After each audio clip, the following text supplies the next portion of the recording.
As the Lancaster bombers of 617 Squadron set course for their targets in Germany, none of the airmen on board could have known they were flying into history and legend.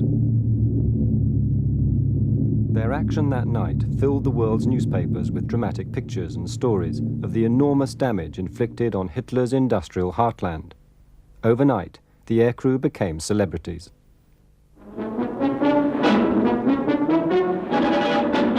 Wing Commander Gibson VC, who led the great Lancaster raid on the Ruhr dams, escorts the King during a visit by their Majesties to an air station in the north of England. The breaching of the dams was superbly executed and resulted in enormous damage and dislocation to Germany's war industry.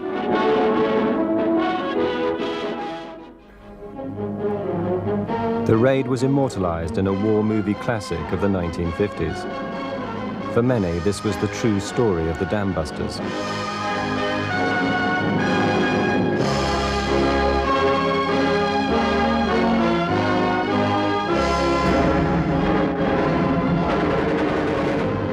It recreates what had indeed been a highly courageous low-level mission.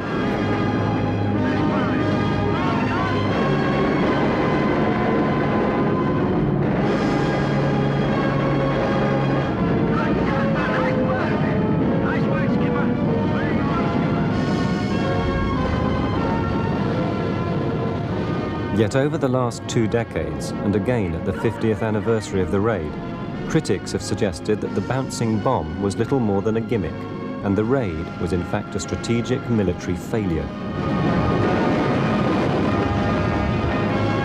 It's gone! Look! My God! It was a very gallant deed, and I think everybody admired it at that time. Strategically, I think the targets were the wrong targets. There were feelings at the time that the dam busters raid might actually seriously damage the German war economy, but I think there's no doubt that this could never have really been a knockout blow. The idea that the raid could somehow cripple German industry for good was sheer fantasy. Für mich war dieser Angriff ein reiner Terrorakt. Es ist keine Industrie gewesen, die hätte geschädigt werden können.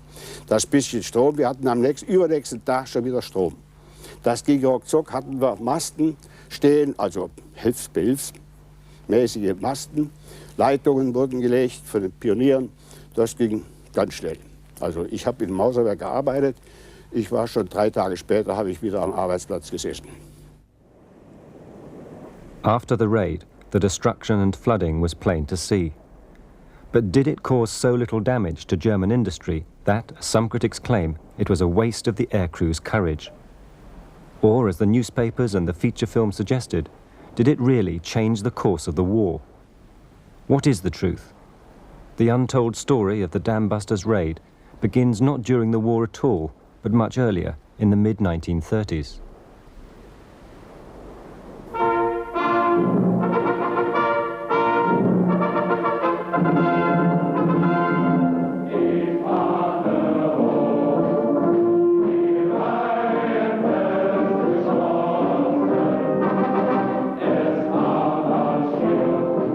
By the mid-1930s, it was clear that there was going to be a war within the relatively near future, and the planners in London started to think of how they would wage that war, and central to their thinking was the use of the bomber.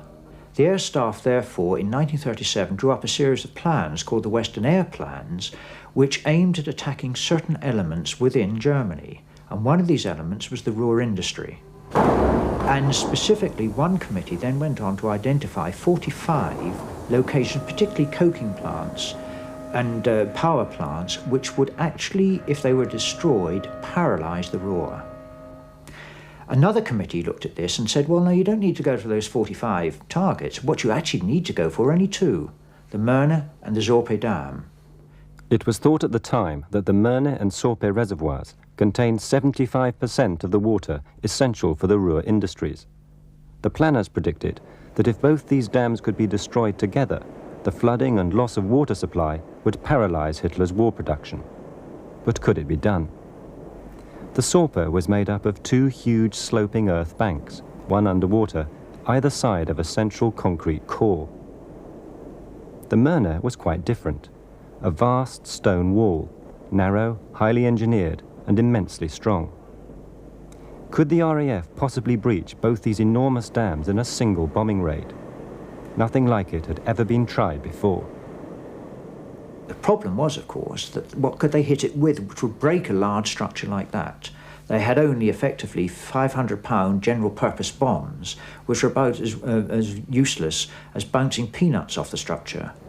So therefore, their problem was they didn't have anything which was capable of breaking it. The RAF were also limited by their aircraft. The crews struggled with primitive navigational and bomb-aiming equipment. Slow, medium-sized bombers like the Wellington could carry 4,500 pounds weight of bombs. But scientists knew it would take a 30,000-pound bomb landing in the water within 100 feet of a dam to have a chance of destroying it. It seemed an impossible task.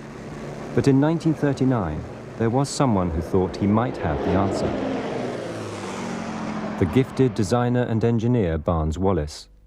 He believed that destroying Germany's sources of energy, such as mines and dams, was the key to defeating the Nazis. So Wallis proposed a massive 10-ton bomb, which, when dropped from 40,000 feet, would penetrate the earth beneath a dam or any large structure. The shock waves of the explosion would shake the target to pieces. To carry his earthquake bomb, he also designed the huge 6-engine Victory bomber weighing over 50 tons. But to Wallis's frustration, both the aircraft and the bomb were rejected by the Air Ministry in 1941.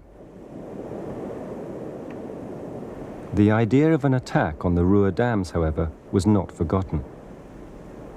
Since 1940, construction engineers had been experimenting with miniature-scale models of dams like the Möhne. Then, early in 1942, almost by chance, they made an important discovery. If a bomb could be placed right up against a dam wall, then water pressure would amplify rather than buffer the explosion. With just 6,500 pounds of explosive, the dams would be breached, releasing the reservoirs of water beyond. This was exciting news. Just entering service, the new Lancaster bomber could easily carry a bomb that size. But could the RAF drop it from 15,000 feet to land within inches of the dam wall? Not according to the Butt Report, a government study into the effectiveness of bombing raids. Flying at night, only 10% of bombers were dropping their loads within 5 miles of the target. In border regions, some bombs were even landing on the wrong country. There is little doubt that by 1941, Bomber Command was really on a knife edge. A lot of people were arguing that bombers should really have been used with the Army or they could be used with the Navy. A general feeling that the promise of bombing from the beginning of the war had simply not been fulfilled. And there was accumulated evidence from things like the Butt Report that bombing was simply inaccurate, that all the claims that they were actually hitting the targets, the factories that they were setting out to hit, were largely bogus. My father was trying to discover whether balls would bounce off water.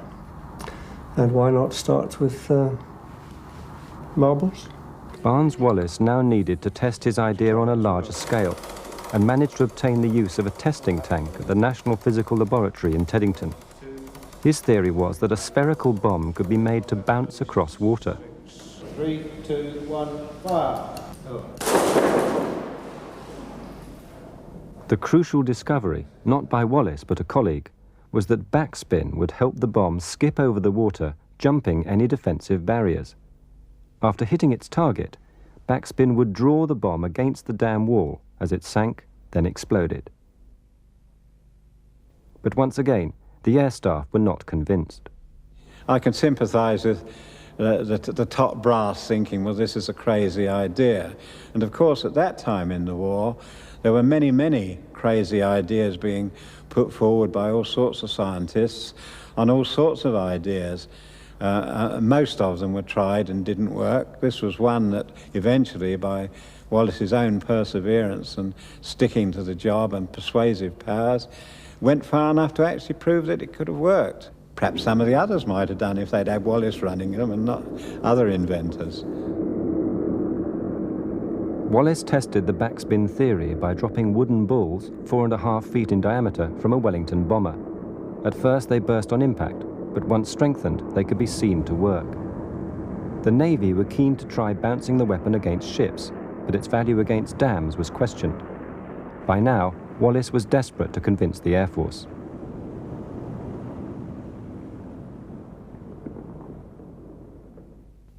He circulated a detailed paper explaining how the bouncing bomb could be used to attack the Ruhr Valley dams, in particular the crucial targets of the Möhne and Sorpe.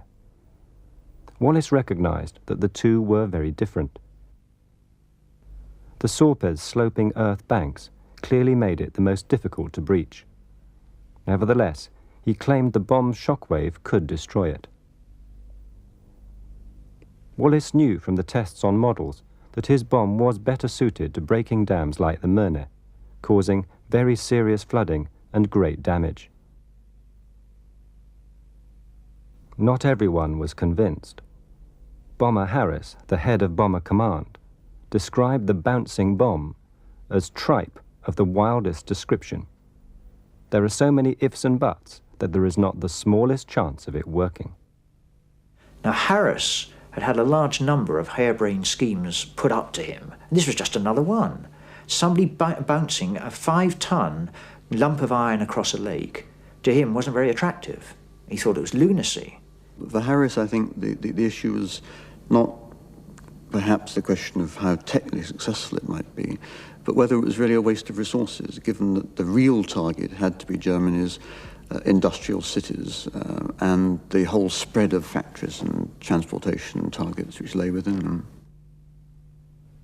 Wallace's employers, the aircraft designers Vickers Armstrong, also thought it a harebrained scheme. At a heated meeting, the dam's project was cancelled.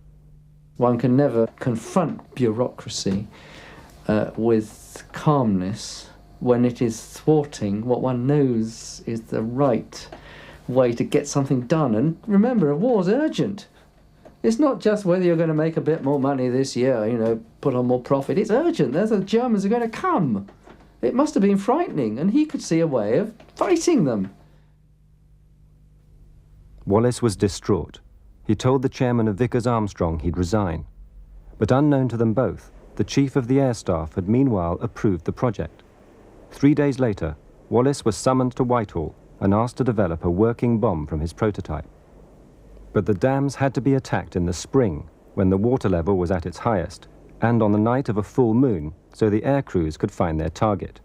The last possible date, May the 26th, just 8 weeks away. Stunned, Wallace returned to his colleagues at Vickers.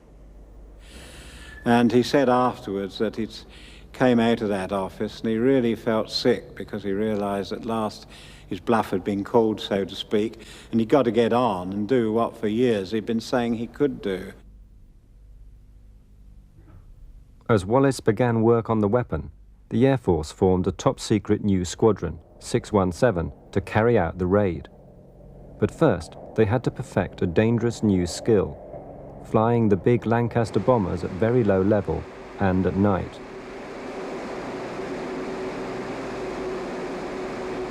.617 would have to fly all the way to Germany at less than 200 feet. As they practiced intensively over British dams and reservoirs, the crews themselves still had no idea their mission would involve bouncing bombs at the two biggest dams on the Ruhr.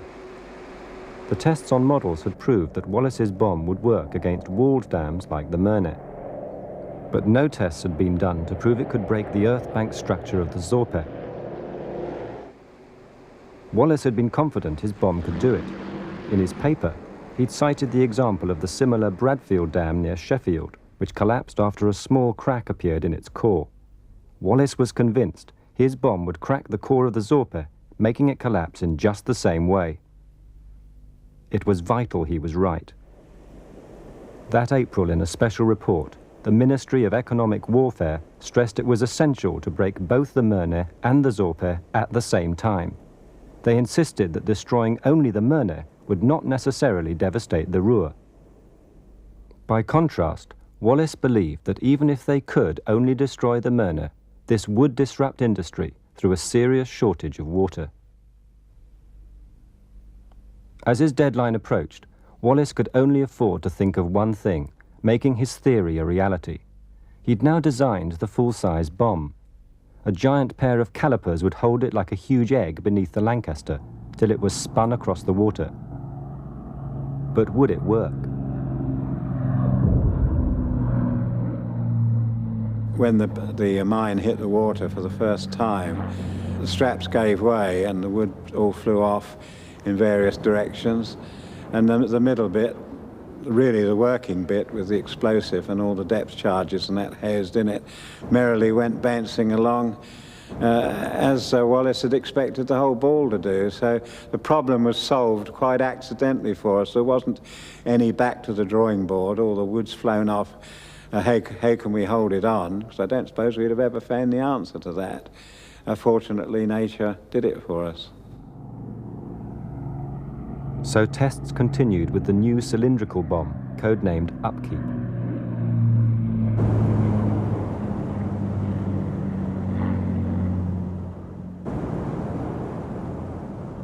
But it was very much trial and error. At the last minute, the height of the bomb drop was changed.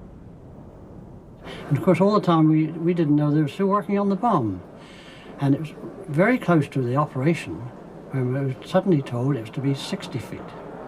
And apparently that was the best height for that bomb to achieve its purpose.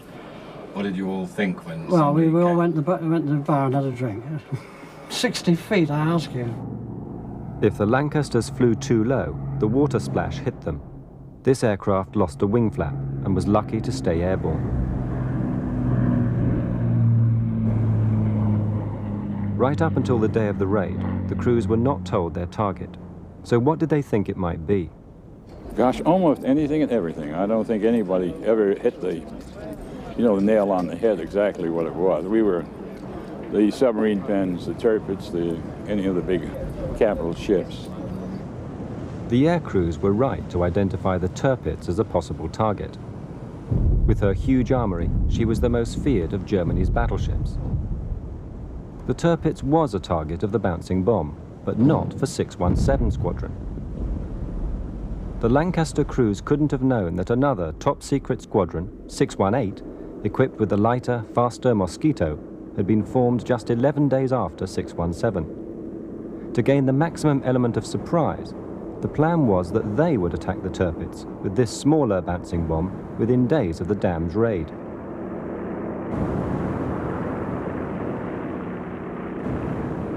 But it was this bomb, codenamed Highball, that was to cause a crisis which nearly stopped the dam busters, just 48 hours before takeoff.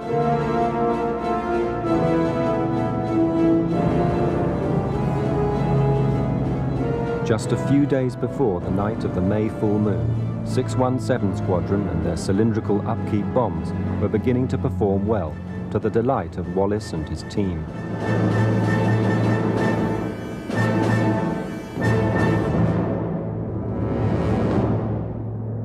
Meanwhile, 618 Squadron were having serious problems with their smaller spherical highballs. First, there were technical hitches with the release gear. Then it was discovered that when dropped in a sea swell, the bomb could suddenly veer off course.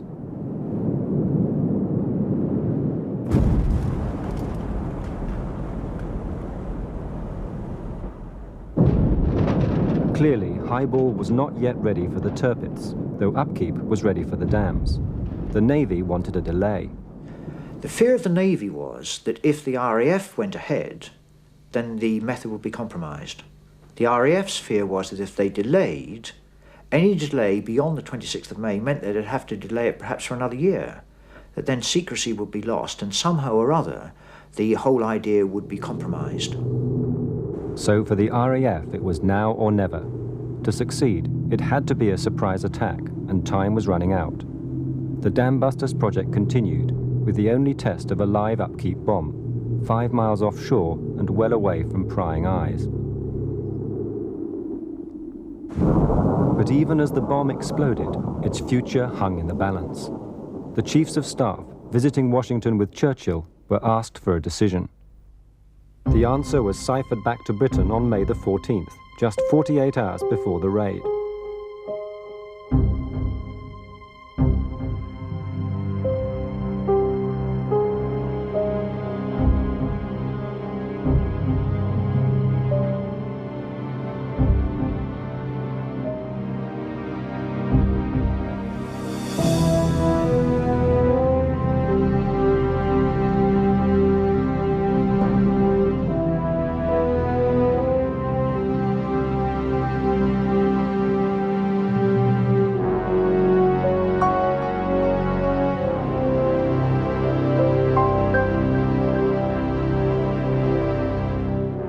After weeks of training, the aircrews were finally told of their mission. For many, it was the longest briefing they'd known, and their reaction to the news of the target was mixed. Some felt a sense of foreboding. John Burpee came over to me before takeoff. Being a Canadian friend, he thrust out his hand and said, "Goodbye, Ken." That was not unusual. You may think so now, but we weren't foolish enough to think this was a sure bet, let's face it. If you made this one, you were going to be very lucky. Ken Brown and his crew on board Lancaster F for Freddy took off in the third and last wave of bombers. Theirs was to be a dramatic attack, never revealed by the feature film. Most of the other Lancasters were already over Germany as F for Freddy crossed the enemy coast. The big bombers flew low to avoid flak gunners and night fighters, but in the moonlight they felt only too conspicuous. It was a beautiful, clear, moonlit night. I remember very clearly, everything was so green over Holland and then further on over Germany. And objects stood out, churches, pylons, rivers and canals. You could tell very easily if you were off course. The navigator was sitting at the table. He could not see outside. Who could see outside but the bomb aimer and the pilot and the flight engineer? But they had their work to do. So the bomb aimer, it fell to the bomb aimer to do all the map reading. I would pass on that information to Dudley Heel, who would plot it on his charts. Well, myself and Steve, our bomb aimer, we worked very closely together. He was in the nose, and so I depended greatly on the information he gave me as to what he could see. And that's how we managed to keep largely on track. Our main concern was high tension cables. It was pretty light, but those are difficult to see at times, and we've got our mics on continuously all the time. We just say, right, high tension cable coming out, okay, buzz, I can see it, and so on and so on. And we just snip over and get down again.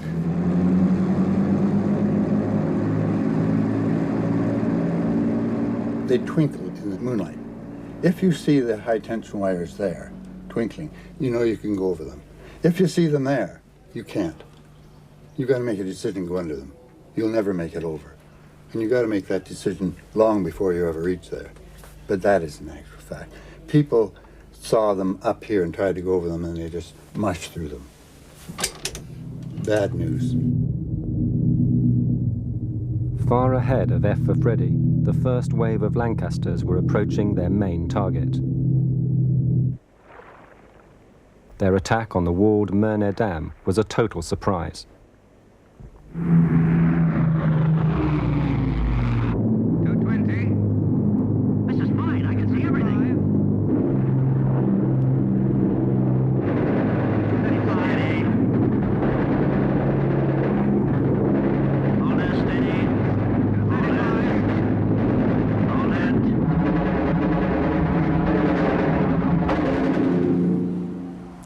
Es war in der ersten Zeit ganz ruhig. Man hörte kaum irgendetwas. Nur in der Ferne hörte man laute Fluchlärm, lauten Fluchlärm. Und wir dachten, oh Gott, das ist weit weg. Ne? Bis plötzlich ein heller Lichtschein zu sehen war und eine große Detonation.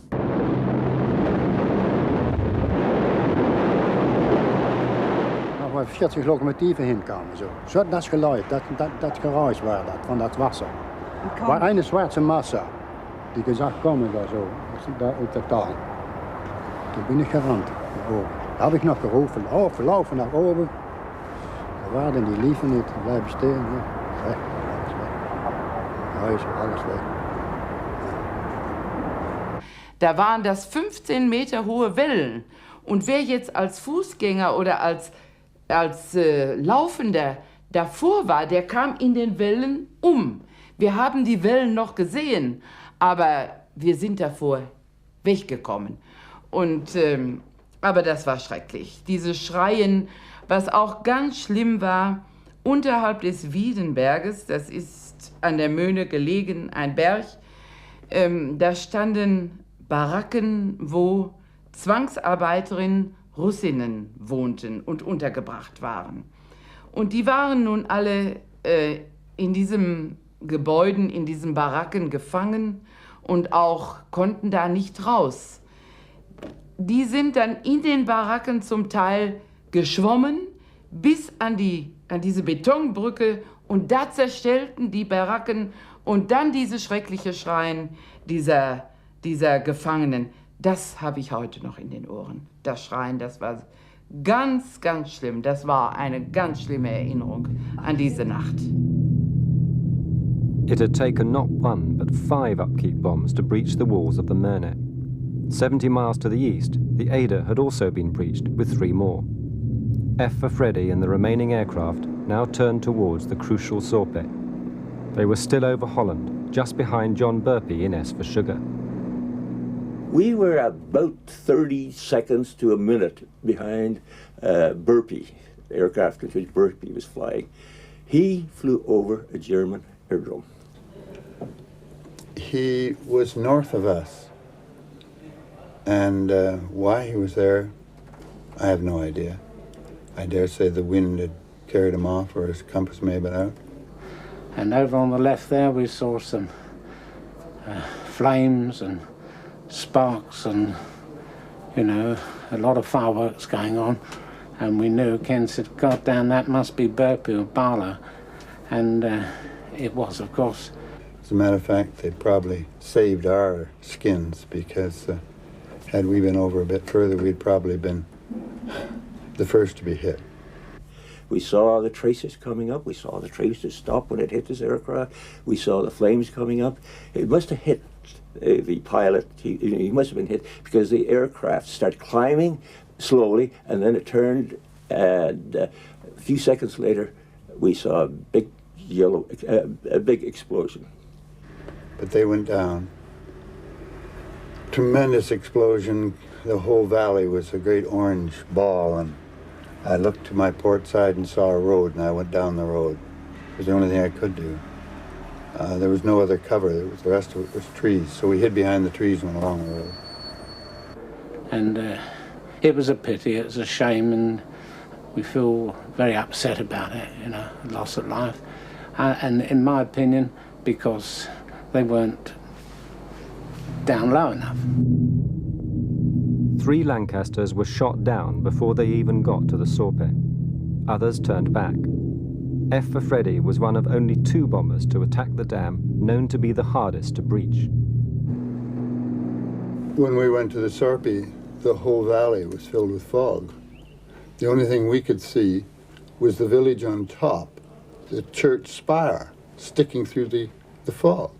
And that's all we had to go on. We made several runs just to find the dam itself. As a matter of fact, the 3rd run we almost crashed into it. The crew had been instructed to approach the Earthbank Sorpe from a different angle, flying not towards the dam but parallel to it. The bomb was not to spin or bounce. And we had to try about 6 or 8 times before we got the right height, speed, and location before I dropped the bomb. And off she went, and I clearly remember, you know, taps right open, throttles right through the max boost, and getting out of it, and turning around, and then I saw this water spout go, and in those days it was something quite incredible. The plume was between the moon and ourselves, and you can really see it. What did it look like? Just a big fountain of water come straight up.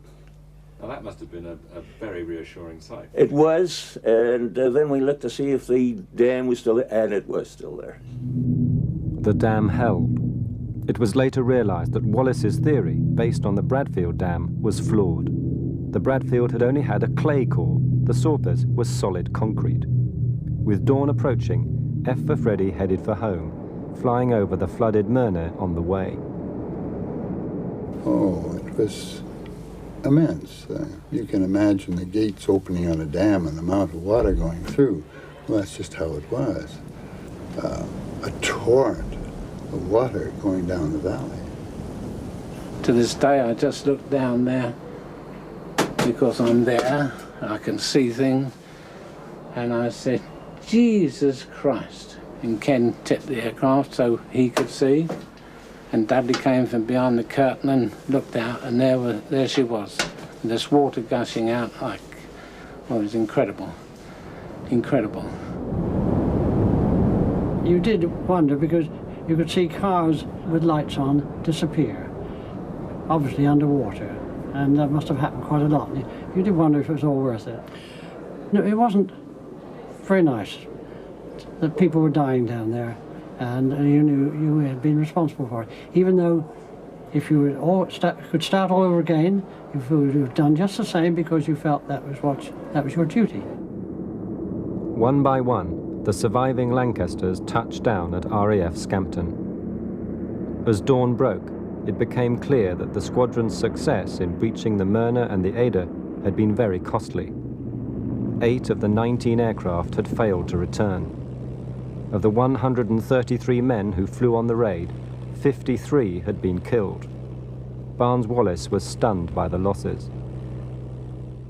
I don't think he'd envisaged, in any very clear sense, that outcome, although I suppose he must have known it would happen. But perhaps it was the deaths were greater in number than he'd thought. And he was very, very upset. I think it may be that he felt that had he known how many young men would go, he might have thought perhaps he would not have set the whole raid in motion. I don't know about that. That certainly is what he said. I don't think he really appreciated that we were going to lose anybody. He was concentrating so much on whether his invention would work and whether his vision of breaching the dams was going to be achieved. As dawn broke over the shattered Myrna and Ada dams, the local people faced scenes of devastation. Es war eine große Aufregung und großes Entsetzen bei der ganzen Bevölkerung. Denn wie das Wasser so einigermaßen überschaubar war, dass es zurückging, so am nächsten oder übernächsten Tag, da konnte man sich erst eine richtige Vorstellung von der Katastrophe machen. Das gesamte Möhnetal war überschwemmt, war überflutet. Wo vorher Häuser gestanden hatte, sah man heute nur noch Reste von Fundamenten. Die Häuser waren einfach verschwunden. Das Wasser hatte sie abgedreht von den Fundamenten und total weggeschwemmt.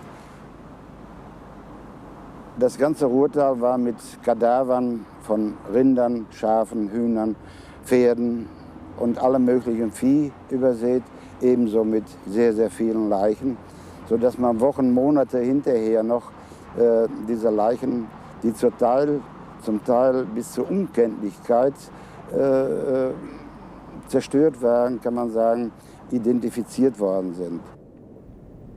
In all, 1,300 people had been drowned.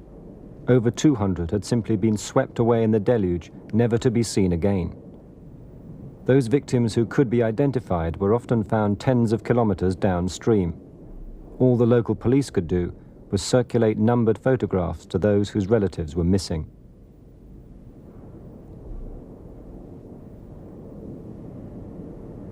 "700 of the dead were foreign workers and slave laborers from occupied countries such as Holland, France, and the Ukraine. They were buried in mass graves, whilst the German victims received elaborate funerals. The German media told of a British terror attack and even managed to claim the raid was inspired by the Jews.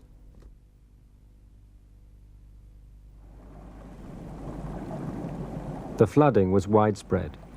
These scenes of the shattered remains of the village of Neheim have never been broadcast before. For 50 years, this unique footage has remained under lock and key.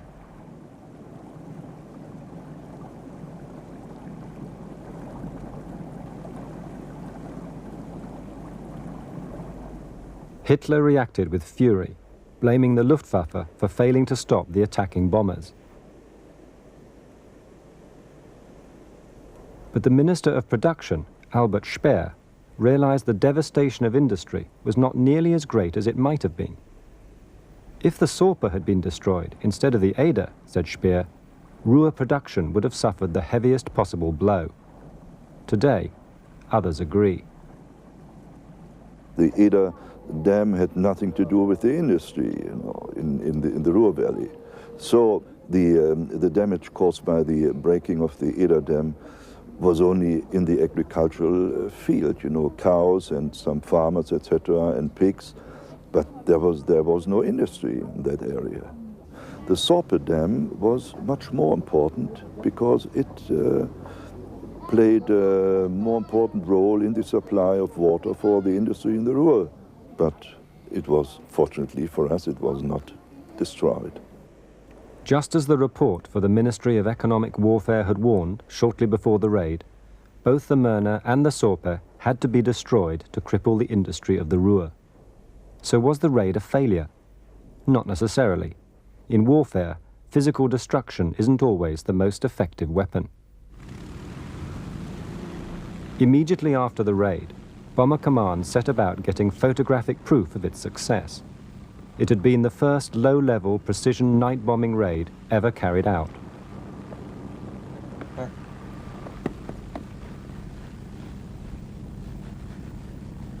A photo reconnaissance Spitfire took off and headed for the Ruhr.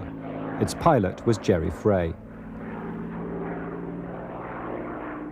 When I was about 150 miles away from the target, somewhere over the Ruhr, I could see the sun glinting. Now this very often happened when the sun was fairly low in the morning.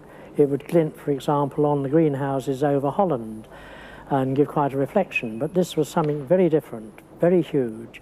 And it was, in fact, the sun shining off this muddy river that was pouring down from the dam itself.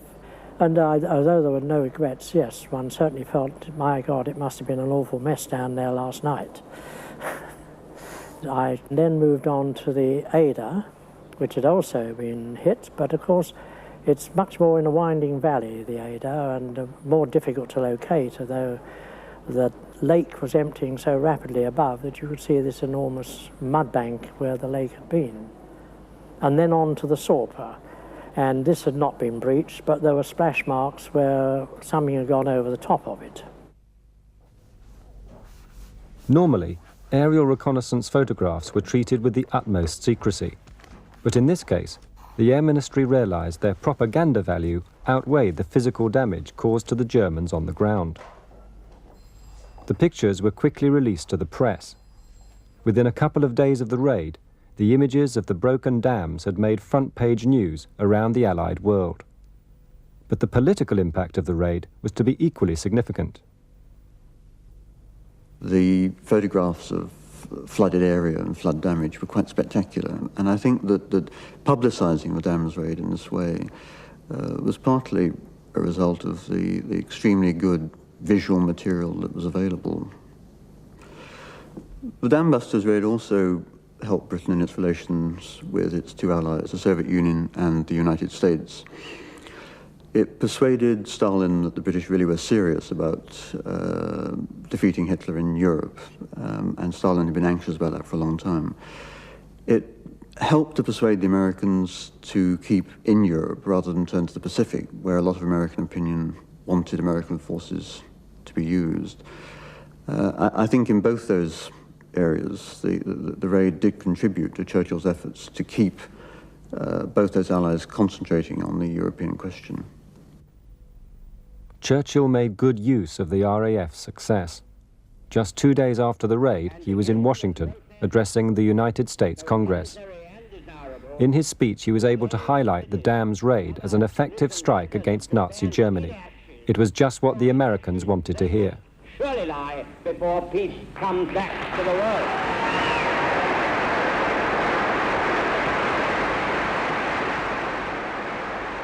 Back in Germany, Albert Speer was determined to rebuild the dams before the autumn rains to reduce the risk of water shortage. The task diverted huge resources. Some 27,000 men were moved from crucial work on the defensive Atlantic Wall to repair the damage. 10,000 frontline troops were ordered to guard all of Germany's vulnerable dams. the Nazis anticipated further dams attacks or even a raid on the reconstruction works.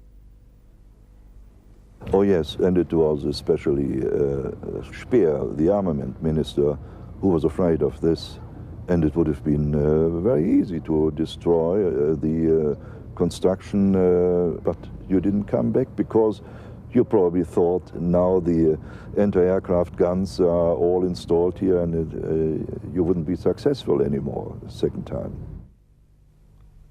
By October 1943, the dams were rebuilt.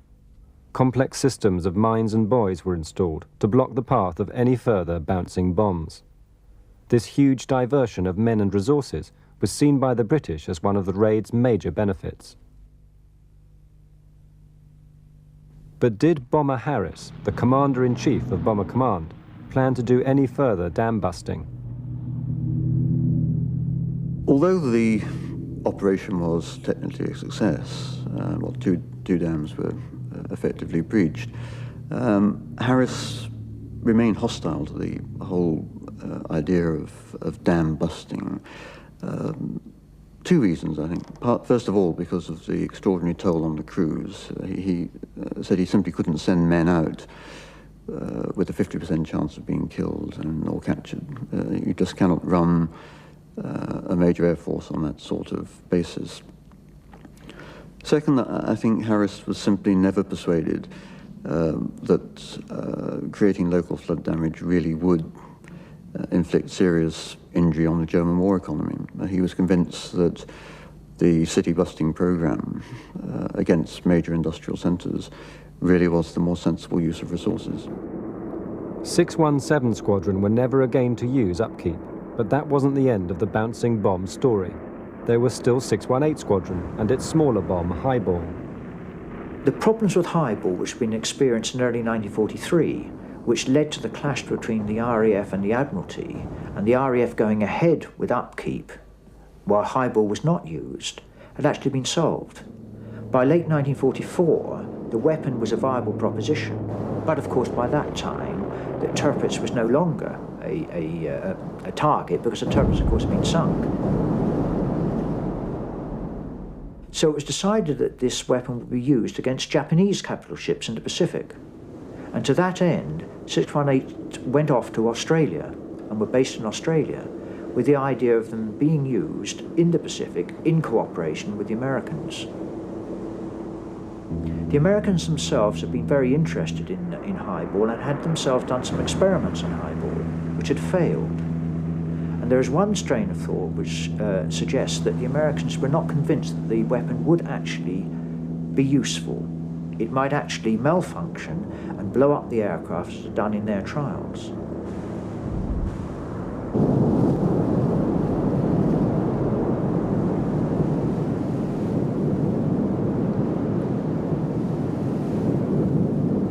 Highball was never used in action, but even the Germans had a bouncing bomb. On the night of the dam's raid itself, Flight Lieutenant Barlow's Lancaster had crashed north of Gladbeck. His upkeep bomb hadn't exploded, and the local mayor found himself a souvenir, which he mistakenly thought was a fuel tank. German engineers soon worked out the full technical specifications of the weapon and began experiments to design and build their own version.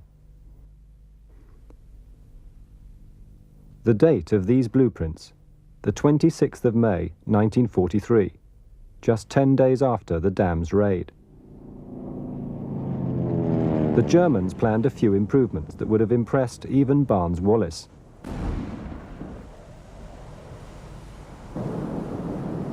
Their rocket-powered bouncing bomb had a range of over 4 kilometers. It was codenamed Kurt. But ironically, many of the problems with Highball were dogging Kurt at the same time. As these were being worked on, the war was moving into its final months. By that time, Hitler was anxious for his scientists to concentrate on projects like the V2 rocket. In the end, Kurt was cancelled. Like the British Highball, it was never used in anger.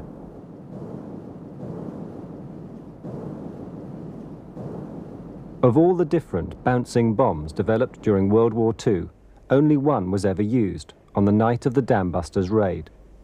The Möhne and Eder dams were rebuilt, the Sorpe had survived, and the devastation had little lasting effect. The dam busters' raid has become legend, but was it really worthwhile?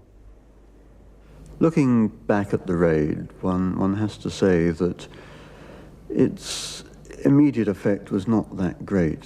Certainly not as great, I think, as its proponents had expected.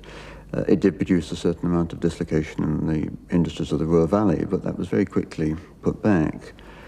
And the point I think that Harris always made, the attack on the dams was just a small part of a general campaign that he was waging against Ruhr industry.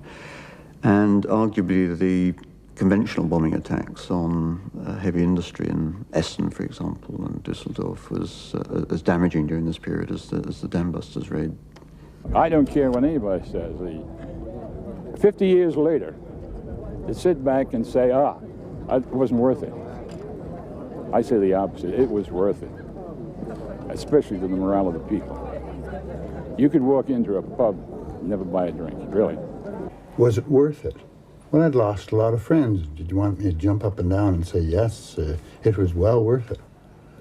I was sorry to lose my chums. To me, personally, it wasn't worth it. But as far as the